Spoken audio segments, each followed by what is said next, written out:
তথাকথিত 111 সরকারের সময় যেই শারীরিক নির্যাতন আমার উপরে হয়েছিল, তারপরে চিকিৎসার জন্য আমি এই দেশে আসি। আমি যখন এখানে আসি, আমার ভাইকে আমি রেখে এসেছিলাম, ছোট ভাইকে। আমি যখন এই দেশে আসি,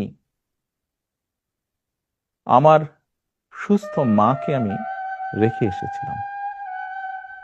একটি ঘর রেখে এসেছিলাম, যেই ঘরে আমি এবং আমার ছোট ভাই বড় হয়েছি, যেই ঘরে আমার বাবার স্মৃতি ছিল,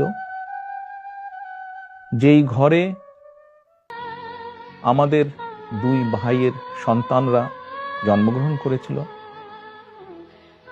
যেই ঘরে আমার মায়ের বহু স্মৃতি ছিল,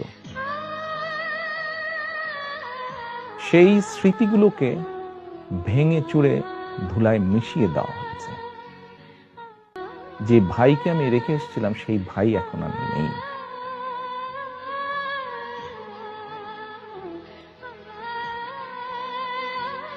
যেই সুস্থ মাকে রেখে এসেছিলাম, সেই সুস্থ মা এখন সুস্থ নেই। শুধু অসুস্থই নন, ওনার উপরে মানসিক এবং শারীরিক নির্যাতনও করা হয়েছে। আমি আমার পরিবারের যে কাহিনী আপনাদের সামনে তুলে ধরলাম, এটিকে আপনারা কাহিনী বলুন বা সংগ্রাম বলুন, যেটাই বলুন না কেন, এটি শুধু আমার কাহিনী না, আমার পরিবারের কাহিনী না।